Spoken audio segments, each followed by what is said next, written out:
Très ravie de vous retrouver, fidèles téléspectateurs de Entrepreneuriat par excellence en Afrique. Bonjour et bienvenue dans notre émission Tout savoir sur l'entrepreneur, une émission qui a pour but d'inviter des entrepreneurs qui viendront parler de leur parcours. Notre invitée du jour est Madame Orou Bachiratou Biawo, promotrice de la boutique Pagne et Beauté. Elle est une grande dame béninoise qui est venue s'imposer au Mali. Son courage est à féliciter, car elle est une source d'inspiration pour la gente féminine. Avec elle, nous allons parler de la place de la femme dans l'entrepreneuriat. Encore une fois de plus, mesdames et messieurs, bienvenue. Bonjour, Madame Bachiratou. Bonjour, Madame. Merci d'avoir accepté notre invitation. C'est moi qui vous remercie. Merci pour l'invitation. Merci aux téléspectateurs de Entrepreneuriat par excellence en Afrique. Merci. Quels sont vos mots de bienvenue à l'endroit de nos très chers téléspectateurs? Tout d'abord, merci aux téléspectateurs de Entrepreneuriat par excellence en Afrique. Merci à toute l'équipe de Entrepreneuriat par excellence en Afrique. Merci, tout simplement. Merci pour tout le travail que vous faites pour nous, jeunes entrepreneurs. Merci à vous. Alors, nous voudrions savoir qui est Madame Orou. Madame Orou est la PDG de Pagne et Beauté. Celle qui vous procure de beaux pagnes, très bonne qualité et qui vous donne la joie dans votre élégance au quotidien. D'accord. Madame Orou est 100% béninoise, c'est ça? Oui.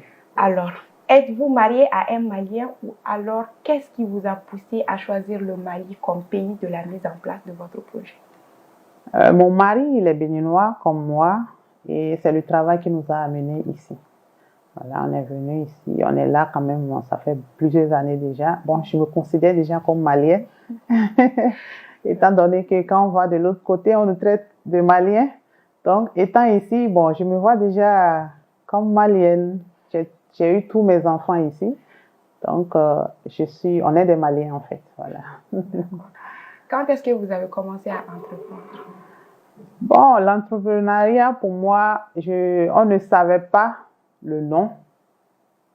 On ne connaissait pas ça, si on ne savait pas que c'était de l'entrepreneuriat qu'on faisait. Sinon que moi, j'ai commencé étant toute petite.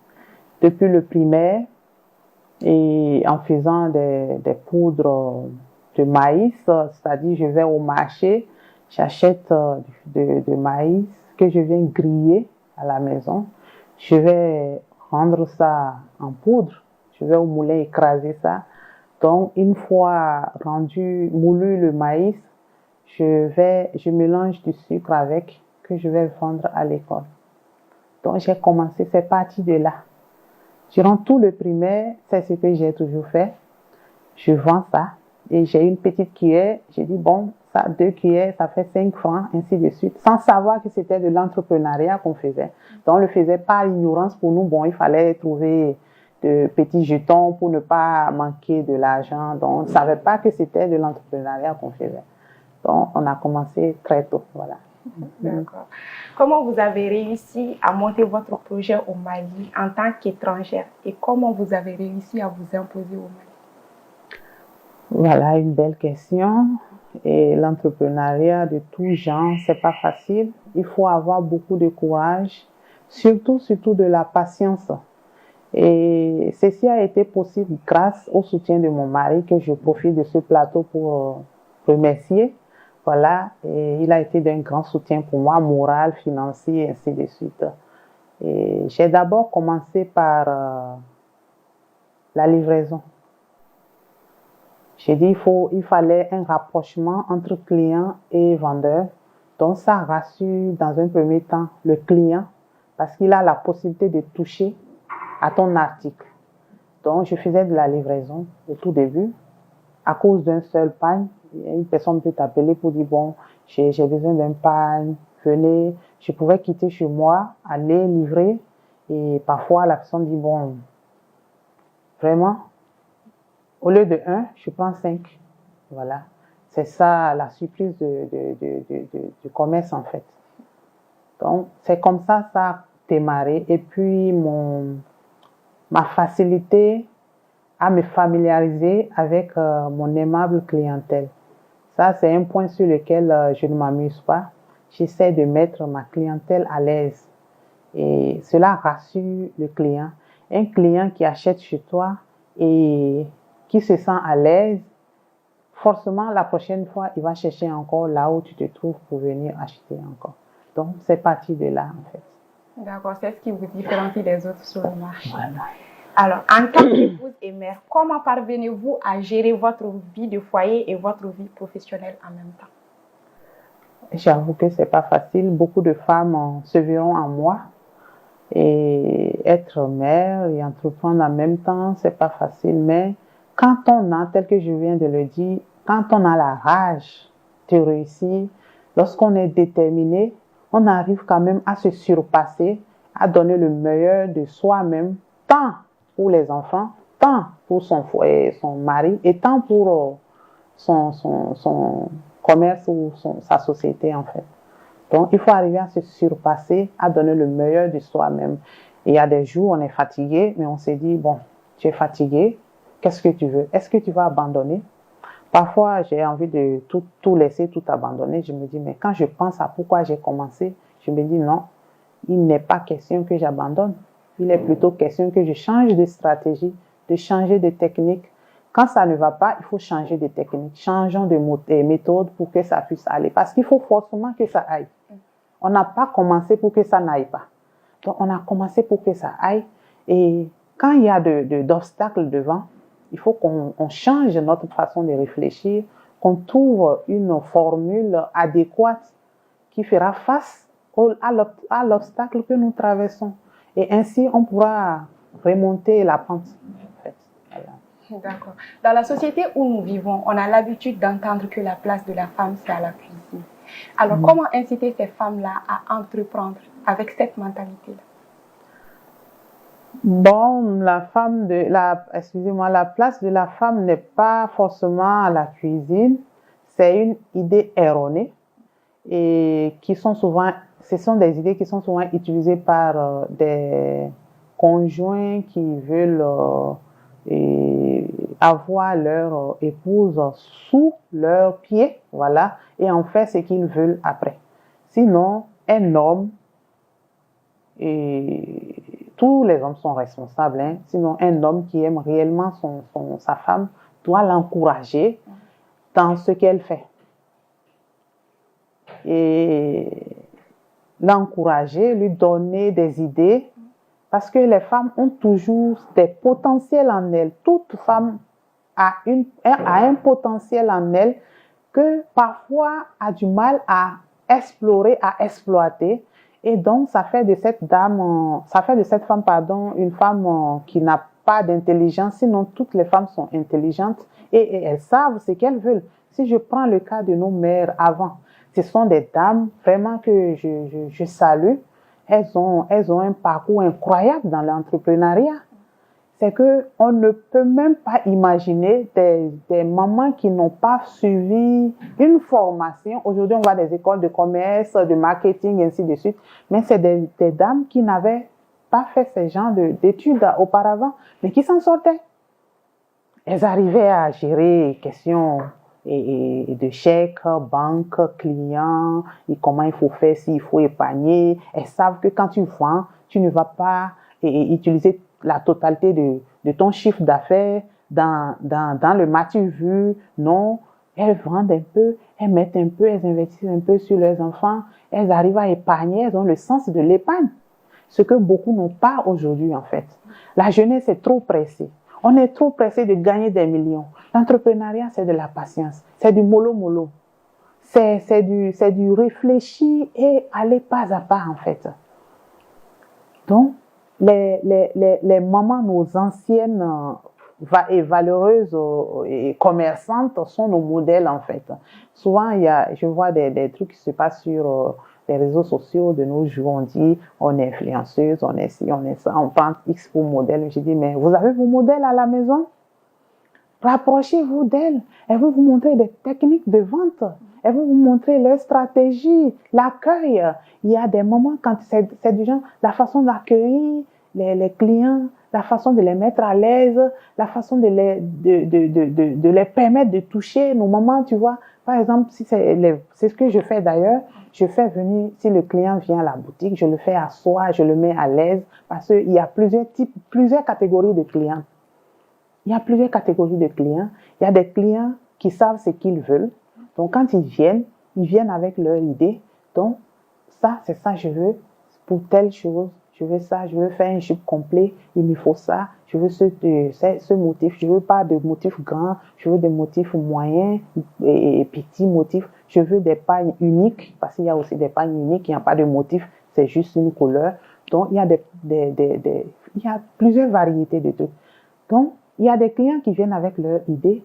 Il y en a qui viennent avec des idées, bon, qui dandinent, qui savent pas réellement, bon, est-ce qu'il faut aller est-ce qu'il faut aller, ça là. Il y a beaucoup de personnes qui savent pas, pardon, et quelle couleur elles aiment le plus, ou bien c'est. Donc, il faut arriver à captiver, du genre, dès que le client franchit la boutique, arrive à lire dans la pensée du client. Excusez-moi. Arriver à lire dans la pensée du client, ce client, est-ce que c'est un client qui est déjà décidé? Est-ce que c'est un client qui n'est pas décidé? Et arriver à accompagner. Donc, arriver à voir tous ces détails-là et à lire ça, à appréhender cela avant que les clients ne s'en lassent, en fait. Un client qui vient vers vous, vous aussi vous asseyez, vous deux vous regardez, ça ne va pas marcher. Même si la personne, étant donné qu'on ne sait pas combien exactement la personne a dans son portefeuille, il faut l'accompagner. Il y a des fois, des gens ont de l'argent qui ont juste prévu acheter deux, mais pas ta façon, ta manière de convaincre la personne, d'amener la personne à comprendre que ça c'est bon, ça c'est bon, ça c'est bon. La personne peut faire de provisions en fait. On fait aussi des provisions en matière de pagne. Tu peux acheter pour dire, bon, j'achète ça là, je vais vendre ça, ça j'achète, c'est pour utiliser à telle occasion, ça c'est pour telle occasion. Tu fais ta petite provision parce que l'argent, on ne l'a pas tout le temps. Donc, une fois qu'on l'a, on peut aussi faire des provisions. Et parce que qu'on le veuille ou pas, chaque jour qu'à la crée, il y a une cérémonie. On ne peut pas empêcher les naissances. Donc, il y aura forcément des baptêmes. On ne peut pas empêcher des mariages. Dieu a dit de nous unir, il y aura toujours des mariages, il y a toujours une cérémonie. Et quand on parle de cérémonie, on parle de parure, de l'élégance, de bien-être, du genre, il faut bien paraître en fait. Donc, il y a tout cet assemblage-là qu'il faut appréhender. Et dès qu'un client franchit en même temps votre lieu de vente, arriver à capter tout ça là, c'est un truc de fraction de seconde, hein, arriver à lire dans la pensée de la personne. Voilà. Et vous allez amener tout doucement la personne à se mettre en confiance, à se laisser aller, et vous allez l'accompagner. Il y a des mamans qui font qui préparent des trousseaux de mariage aussi pour leurs enfants. Donc, arriver à les faire comprendre que, parce qu'il y a aussi un problème à ce niveau-là. Les mamans ont un goût d'ancienneté, parce qu'elles aiment des pagnes anciens, motifs et consorts là. Nous, la jeunesse d'aujourd'hui, vous voyez ce tissu que je porte par exemple là. Ça, c'est un beau tissu. C'est des couleurs comme ça, vives, souvent que la jeunesse aime. Donc, faire comprendre à la maman que, bon, maman, c'est vrai, tes choix sont beaux, mais ça ne va pas trop plaire à ton enfant. Donc, il faut essayer de panacher, faire un mélange pour que ça ne soit pas trop un choc.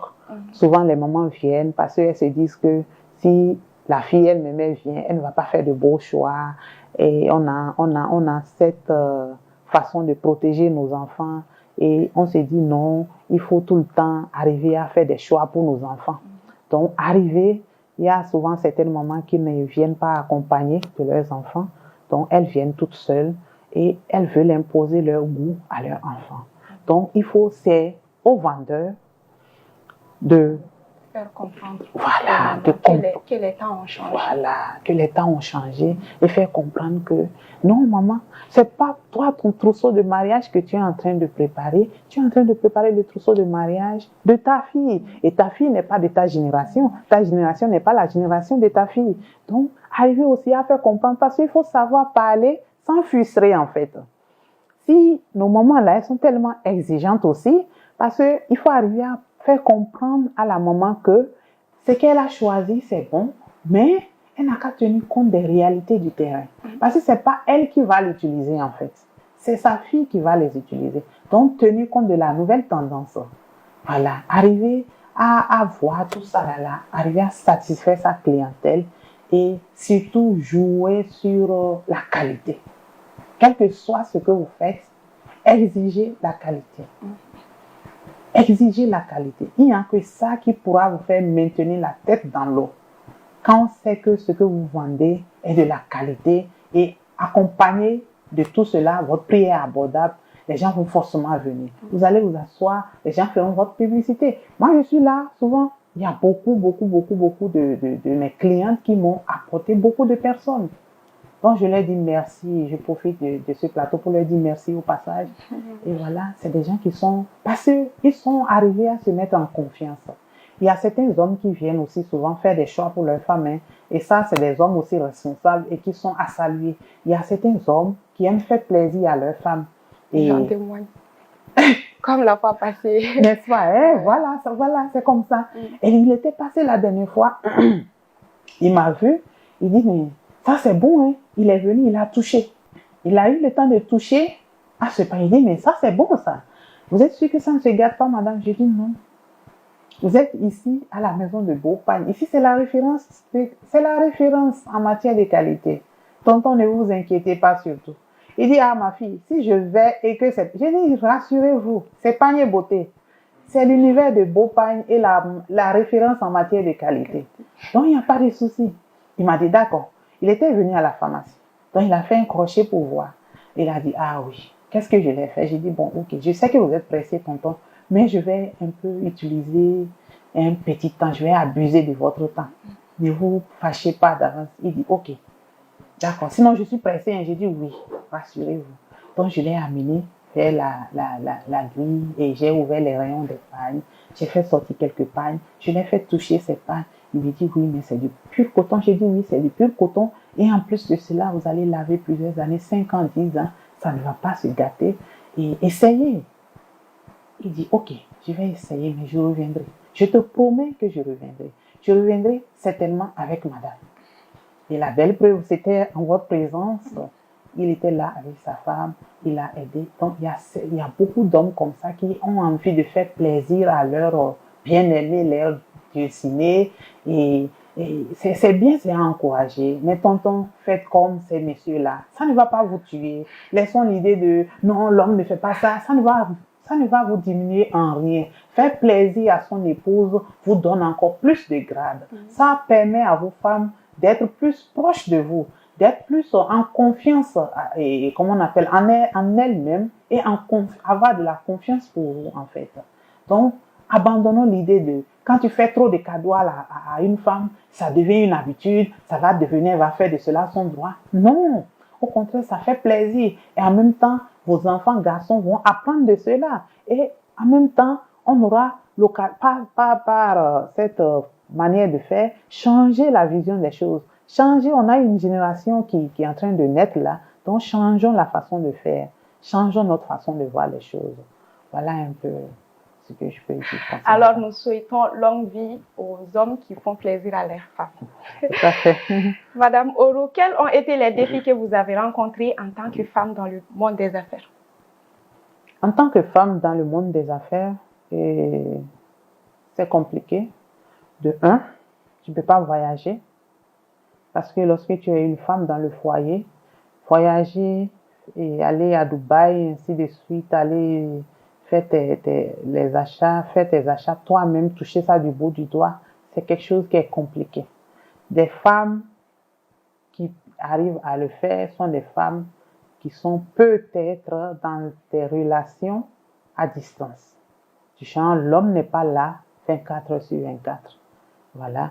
Donc, elles peuvent se permettre certaines, comment on appelle, certains plaisirs, voilà, de voyager, d'aller toucher du bois. Maintenant, la difficulté qu'une femme dans le foyer rencontre dans le monde des affaires, c'est que déjà étant femme, on a le doute. Est-ce qu'elle peut y arriver? Est-ce que c'est réellement ça? Est-ce qu'elle a le potentiel qu'il faut? Mais je vous apprends, je vous décourage tout de suite. Les femmes sont des braves. Elles ont toutes en elles un potentiel que vous n'allez même pas imaginer. Donc, laissez un peu de souffle à vos épouses et vous allez voir de quoi elles sont capables. Les femmes sont incroyablement intelligentes. Donc, si une femme est dans un environnement qu'il faut, elle réussit toujours, quelle que soit la difficulté. Les femmes ont un mental d'acier. Elles arrivent à emmagasiner, elles arrivent à encaisser des coups, voilà, et elles arrivent à se concentrer sur l'essentiel. C'est pas comme si je prends deux cas, par exemple.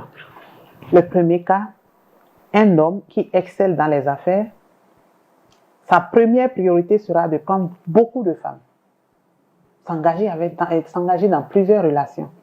Donc, alors que si c'est une femme qui excelle dans le monde des affaires, c'est pas ça. C'est comment faire perpétrer ses idées, son projet. Elle pense tout de suite à sa descendance. Comment arriver à léguer un bon héritage à sa descendance.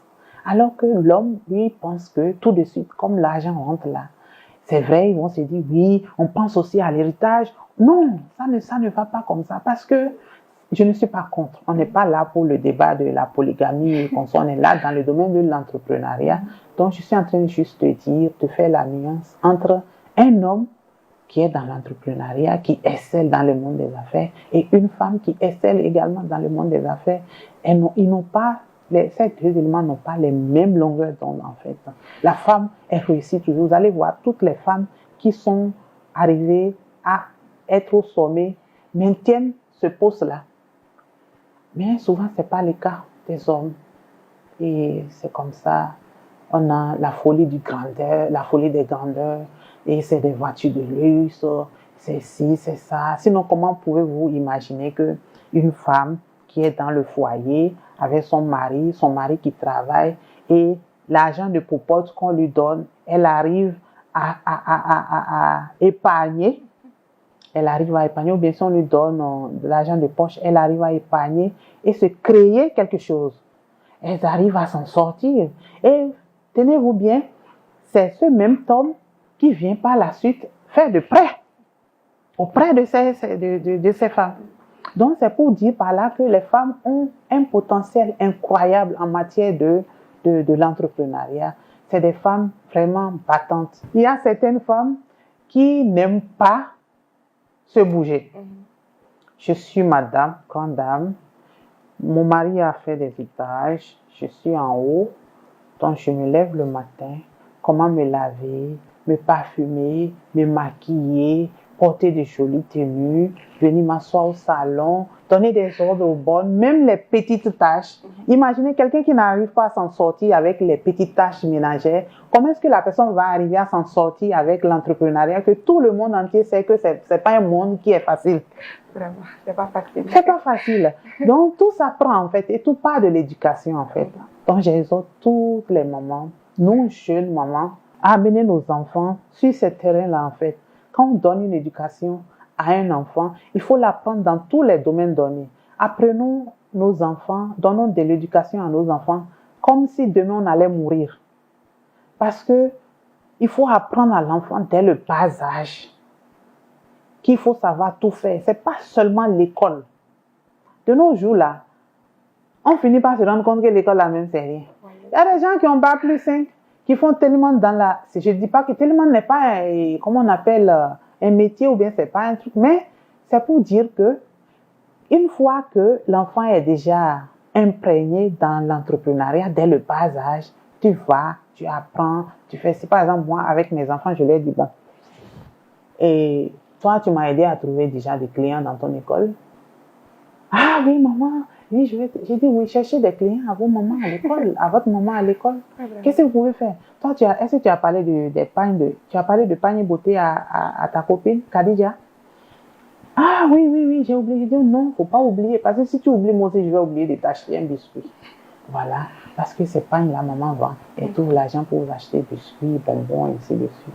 Donc, il faut arriver, tout ça là, l'enfant commence pas à s'intéresser. Il s'intéresse, qu'est-ce que ma maman fait, qu'est-ce que mon papa fait, comment on vend. Je lui ai dit, oui, venez, pendant les congés, j'ai dit, venez rester avec moi à la boutique, comment je vends, l'accueil surtout, je mets un accent sur ça. L'accueil, il faut arriver à donner un accueil chaleureux à un client. Faire de ton client, montre à ton client qu'il est roi. Même s'il rentre et qu'il finit par sortir et il n'achète rien, quand même, donne-lui une bonne figure de ta société. Cela fera que quand il va partir, la prochaine fois, il ne va pas hésiter à venir chez toi. Il viendra. Donc, il y a des clients comme ça qui rentrent, qui n'achètent rien et qui partent. Et compte tenu de votre accueil, la personne va se dire, ah, je vais là-bas, parce que si je vais, je suis à l'aise. Voilà, arriver à écouter. On n'est pas que des vendeurs, on n'est pas que des commerçants, on est aussi, restons à l'écoute du client. Il y a des clients qui viennent avec leurs problèmes personnels. La personne est là, se lamente, ne sait pas à qui parler. Arriver à mettre la personne en confiance.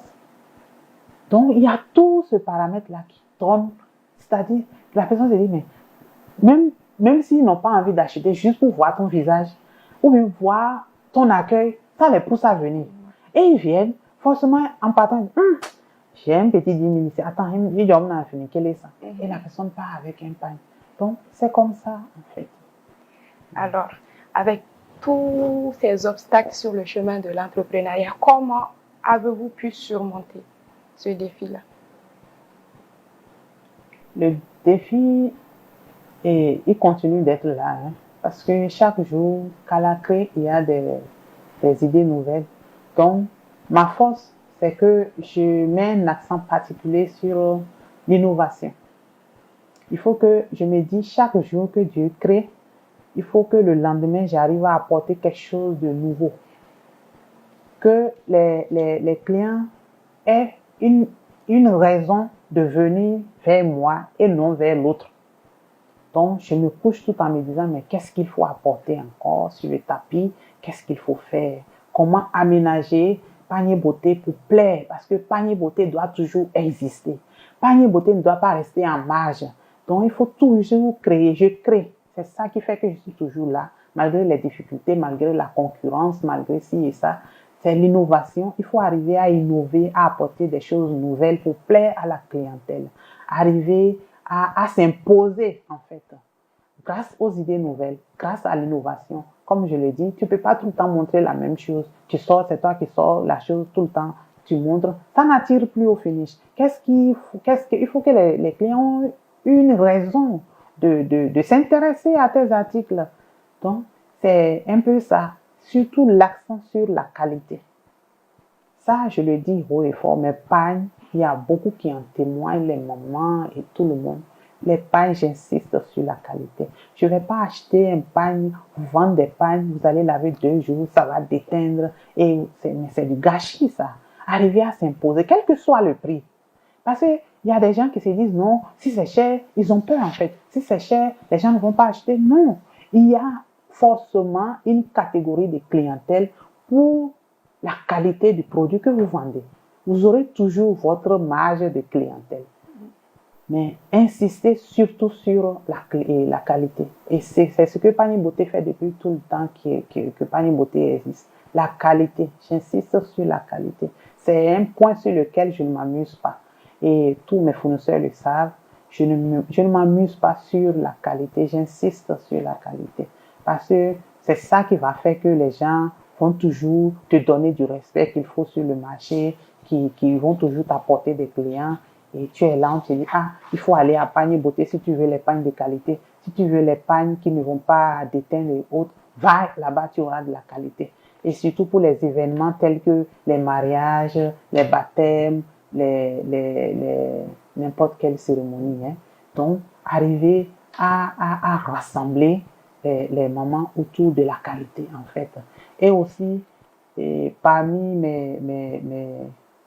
mes techniques, mes méthodes, j'utilise la tontine parce que c'est pas facile. On n'est pas sans savoir que de nos jours, il y a des difficultés. C'est pas facile.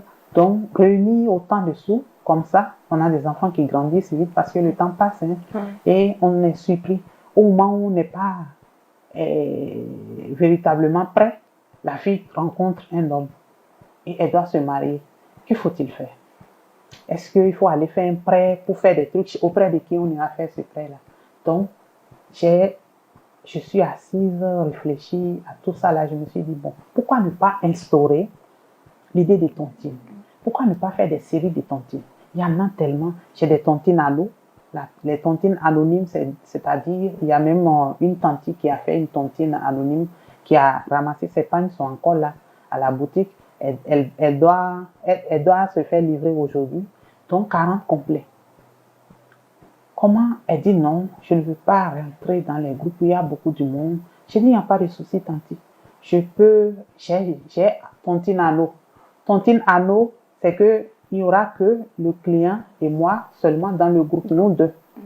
Et la personne va fixer son montant qu'elle pourra payer et aussi le délai de paiement, c'est-à-dire si c'est chaque mois, je vais verser tel montant et voilà, chaque mois je verse tel montant et on maintient ce chronogramme-là jusqu'à échéance donnée et arrivé, on fait le point, la personne prend. Ça, c'est un tontine à nous. Il y a ça là, par exemple, qui va intéresser beaucoup de personnes. Donc, qui vont se dire, ah, j'ai de l'argent, je peux acheter facilement, donc je n'ai pas à me faire de pression, à me mettre la pression, je peux, comment on appelle, avoir ce que je veux sans être trop stressé, parce que le stress aussi, c'est pas bon. Et on a aussi, je donne comment on appelle, la possibilité aux mamans d'être tout le temps sur le premier plan.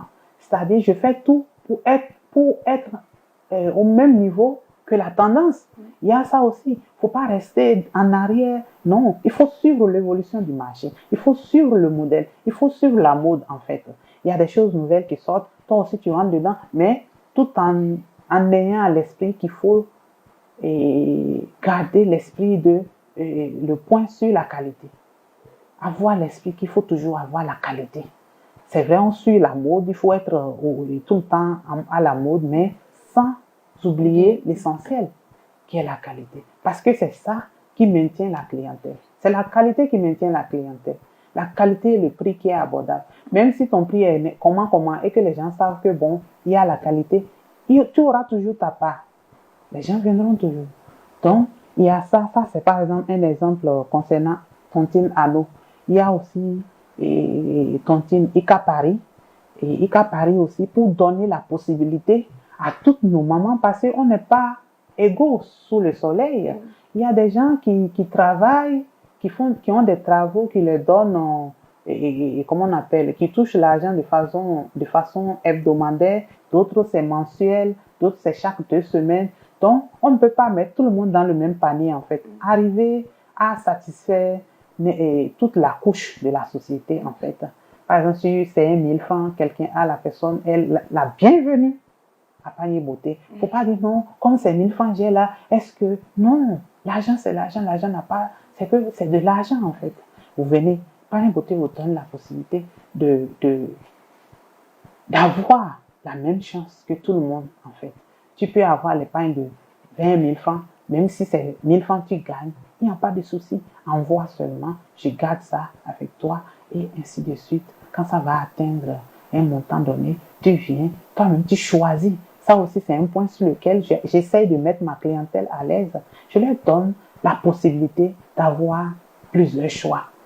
C'est pas du genre, je mets certains pagnes du genre, ces pagnes-là, c'est déjà démodé, c'est ça, je les... Non, non, non.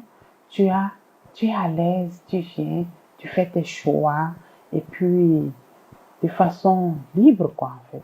Je n'impose pas de choix, je ne dis pas, sauf si le client me demande assistance, tel que je l'ai expliqué au prime abord. Il y a certaines personnes qui savent ce qu'elles veulent. Quand elles rentrent, Elle te dit non, c'est bon, ça va, c'est bon. En cas de besoin, je vous fais appel. Donc, tu restes dans ton coin. Tu observes seulement. Il y a certaines clientes qui viennent, qui disent, Madame, aidez-moi à choisir. En fait, les pains, je ne connais pas, donc aidez-moi. Là, tu te lèves pour assister la personne, en fait. Donc, c'est ces choses-là qui font que la clientèle a une confiance aveugle en toi. Et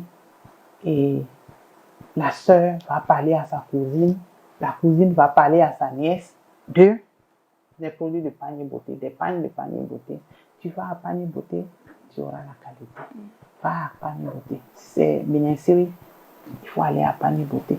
Si c'est ça, va à panier beauté. Donc, c'est tout un assemblage en fait. Sinon, les difficultés, il y en aura toujours. Il y en a encore.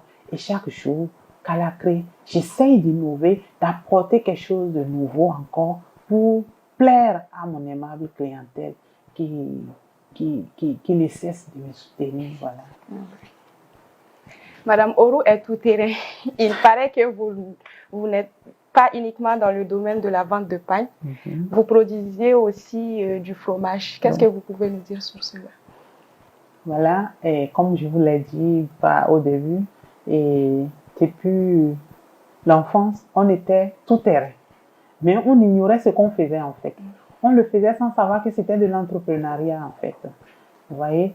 Donc, le fromage, je fais le fromage de la mozzarella, je fais du wangashi. Le wangashi, c'est pas trop connu ici et c'est pas dans l'habitude alimentaire des Maliens. Donc, c'est une protéine en fait qui substitue à la viande ou au poisson. Ça se mange comme la viande et le poisson. Et c'est très, très nutritif. Ça a beaucoup de propriétés et comme on appelle pour l'organisme en fait. Et c'est gorgé de beaucoup de vitamines et de protéines, et ainsi de suite pour, comment on appelle, la famille, les gens. Et puis, sa consommation est facile. C'est pas comme de la viande, on va manger, ça va rester coincé entre les dents. Non, c'est facile. Les enfants adorent ça surtout. Et ça, c'est le cas du wangashi, ça. Je le fais, il y a le wangashi frais que je fais. Il y a le wangashi frit que je fais aussi. Ça, c'est prêt à l'emploi. C'est-à-dire, vous prenez, vous mettez directement dans la sauce, n'importe quelle sauce, un saga, tout ce que vous voulez, vous faites, vous allez manger. Au Togo, au Bénin, ça se mange vraiment facilement. C'est du pur fromage. Du pur fromage. Mais ça se mange comme la viande et le poisson. Oui, ça se mange comme la viande, le poisson, et c'est fait à base de lait de vache. D'accord. Comment se passe la production? La production, il faut déjà le lait de vache, qui est la matière première, et insister sur l'hygiène. Voilà, parce que qu'on le veuille ou pas, il est question de santé des gens. Donc, j'insiste sur l'hygiène en fait. Donc, le bocal qui doit contenir le lait doit être propre, préalablement lavé, et aller chercher du lait de vache. Donc, une fois le lait de vache, comment on appelle, à notre portée, on porte ça à ébullition et c'est fait avec de feuilles naturelles. Voilà, c'est fait avec des feuilles naturelles, des plantes naturelles. Il n'y a aucun produit chimique, même pas de colorant, rien de chimique. C'est fait uniquement de façon naturelle. Le processus est naturel. Donc, on sort le fromage et c'est le même processus aussi pour la mozzarella en fait. La mozzarella que vous connaissez. Et on fait la mozzarella avec des pizzas. Voilà, là, ça se mange. La mozzarella, on le met dans les pizzas, des tacos, voilà, et des samoussas, voilà. Même frire les œufs, les omelettes le matin pour faire plaisir aux enfants. On met saupoudrer les omelettes de la mozzarella. Ça apporte toujours un goût différent. Il faut toujours arriver à, voilà, les enfants, arriver à faire voyager les enfants. C'est ça aussi le rôle d'une mère. Voilà, tu es mère. C'est que une femme entrepreneur est elle les aide dans tous les domaines. De la manière dont elle innove et dans sa société pour faire, comment on appelle, marcher sa société. C'est de cette même manière, elle crée aussi dans la famille pour faire plaisir aux enfants, les faire voyager. Aujourd'hui, vous êtes ici, demain, vous partez là-bas. Ça, là, tout ceci pour l'équilibre et le bien-être des enfants, en fait. Donc, c'est un peu ça.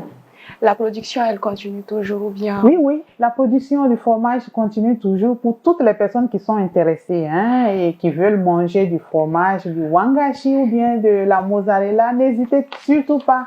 Je ne vends pas que des pagnes, je fais aussi vraiment le fromage et c'est très bien, très bon. Si vous goûtez, je vais d'ailleurs vous en faire goûter un jour. Vous allez goûter un jour et vous verrez vraiment, c'est très appétissant et c'est très bon pour la santé. C'est très bon pour la santé. Alors, pour clôturer cette émission, quels conseils donneriez-vous aux femmes qui souhaitent entreprendre? Voilà, comme conseil, je dirais aux femmes comme moi, de s'armer beaucoup de patience parce que on ne gagne pas des millions du jour au lendemain. Le chemin du succès est parsemé d'épines. Arriver à supporter la douleur que nous donnent les épines, arriver à ne pas se distraire et rester focus sur l'objectif. C'est ça, la patience. Ça, c'est le premier point qu'il ne faut pas surtout négliger. Voilà. Et le deuxième point, ne pas chercher à avoir tout de suite trop de profit. Je suppose sur un seul article, tu prends un article et toi seulement tu veux gagner, c'est un exemple, 5 000 sur un article. Il faut avoir des techniques de vente. Voilà. Avoir des techniques de vente. C'est pourquoi j'ai dit, et je reste ouverte à toutes les jeunes entrepreneurs comme moi qui veulent avoir des techniques de vente, de se rapprocher de moi pour un peu de conseils. Le peu que j'ai, il n'y a pas de souci, je vais partager avec vous. Donc, essayez de ne pas toujours chercher à gagner trop tout de suite parce que ça tue. Non seulement si toi tu es là, tu vends, tu veux gagner 10 000 sur un article, alors que il y a l'individu X qui est là, qui cherche seulement à gagner 500. Toi qui cherches à gagner 10 000, ton produit va durer là, ça va se dégrader même. Alors que dans le même temps, celui qui gagne 500 là a déjà vendu même 20. Et la personne va vendre 20. Peut-être, si tu as la chance, avant que toi, ton article ne puisse sortir. Et si tu n'as pas la chance, tu seras obligé de dire, bon, comme c'est usé, ça commence à gâter, à pourrir là, ou bien ça commence à se dévaloriser. Les pannes se dévalorisent. Hein. Comme je l'ai dit, il faut suivre la mode, la tendance. Donc, si tu cherches à gagner trop et que le temps passe trop, tu te dis finalement, qu'est-ce qu'il faut faire? Il faut baisser le prix. Vous voyez, c'est que tu allais commencer, par où tu allais commencer dès le début là. C'est ça que tu fais à la fin. Alors que tu as déjà, il faut voir tout le temps écoulé. Il y a tout ça là qui te fait des manques à gagner. Alors que l'autre, lui, continue de rouler. Il continue de rouler. Il y a des fois, nous, on vend. Moi, personnellement, je vends, je gagne 250. Mais je ne me décourage pas. Je dis, il n'y a pas de souci. Tant que c'est sur échelle, il n'y a pas de problème. Si tu vends et gagnes 250 francs, tu fais 250 fois 1000. Il faut voir ce que ça donne. Il faut voir le nombre de temps. Il y a tout ça là aussi. Calculer le temps, la durée. Et en tout cas, avoir l'objectif de bien vendre. Et pour bien vendre, il faut avoir un bon produit. Et pour avoir, non seulement tu as un bon produit, il faut avoir le prix qui accompagne, qui va avec. Voilà, c'est ça. Merci, Madame Oro. C'est moi qui vous remercie. Ce fut un plaisir de présenter cette émission avec une grande dame comme Madame Oro. Elle est une source d'inspiration pour toutes les femmes. Merci à vous, Madame, d'avoir accepté notre invitation. C'est moi qui vous remercie. Et surtout, n'oubliez pas un panier beauté. C'est l'univers de vos beaux pagnes en matière et l'univers de vos beaux pagnes. Et c'est la référence en matière de qualité. Voilà, merci beaucoup. Ainsi met fin à cette émission dont le thème était de savoir la place de la femme dans l'entrepreneuriat. Alors, mesdames et messieurs, merci à vous de l'avoir suivi. À la prochaine.